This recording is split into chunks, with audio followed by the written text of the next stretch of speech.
Good morning student. आज हम सभी हिंदी में पाठ 11 खेलों का महत्व पढ़ेंगे।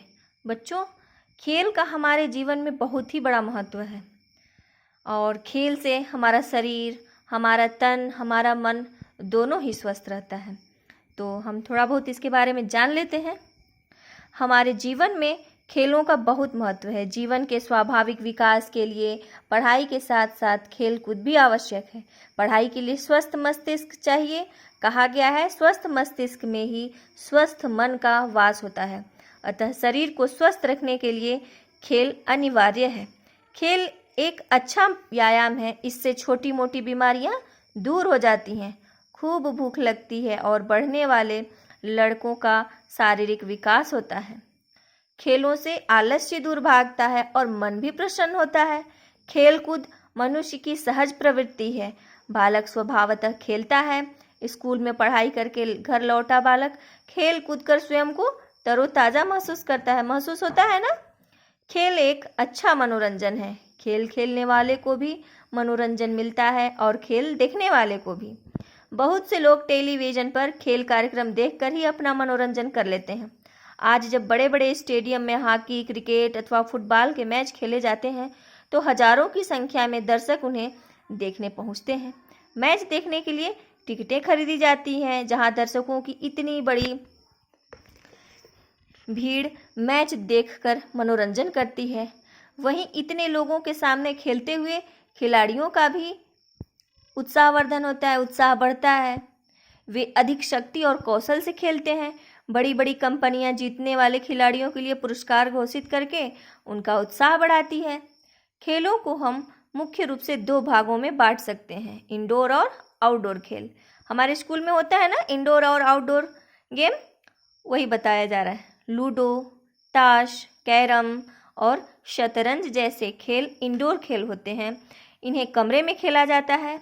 कुश्ती, cricket, hockey, football, volleyball, basketball, tennis, ये सब क्या है, आउटडोर खेल हैं और मैदान में खेले जाते हैं।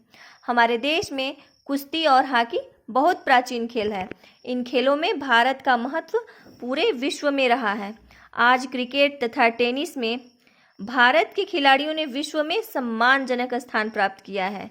हॉकी में ध्यानचंद, क्रिकेट में सचिन तेंदुलकर, सौरभ गांगुली, महेंद्र सिंह धोनी, आप लोगों ने तो नाम सुना ही होगा। टेनिस में सानिया मिर्जा, शतरंज में विश्वनाथन आनंद आदि खिलाड़ियों ने देश का नाम रोशन किया है। खेल में हार जीत उतना महत्वपूर्ण नहीं है, इसलिए खेल कूद के समय हार या जीत को लेकर गंभीर नहीं होना चाहिए। जैसे आप कभी कोई खेल खेलते हैं, उसमें अगर आप हार जाते हैं तो बहुत उदास हो जाते हैं। उस समय हमें गंभीर नहीं होना है, हमें खेलना है। यह स्वाभाविक ही है कि प्रत्येक खेल में एक पक्ष जीतता है ना, तो दूसरा पक्ष हारता है। अतः न तो जीतने पर बहुत ज़्यादा प्रसन्न होना चाहिए और न ही हारने पर मन को दुखी कर लेना चाहिए।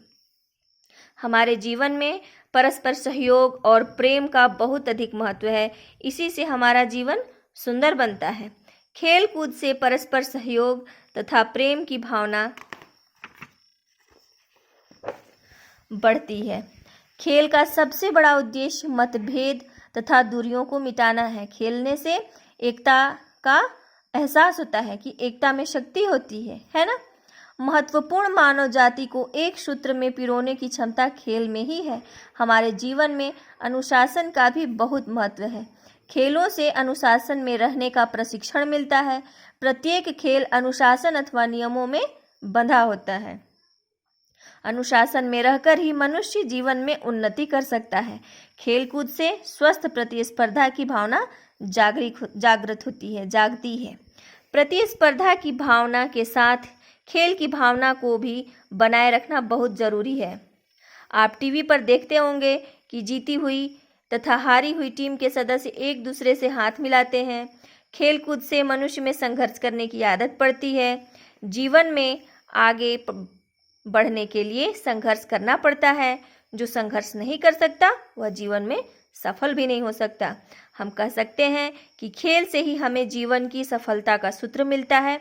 अतः सफल जीवन के लिए हमें खेल कूद अनिवार्य रूप से अपनाना चाहिए। तो बच्चों, इस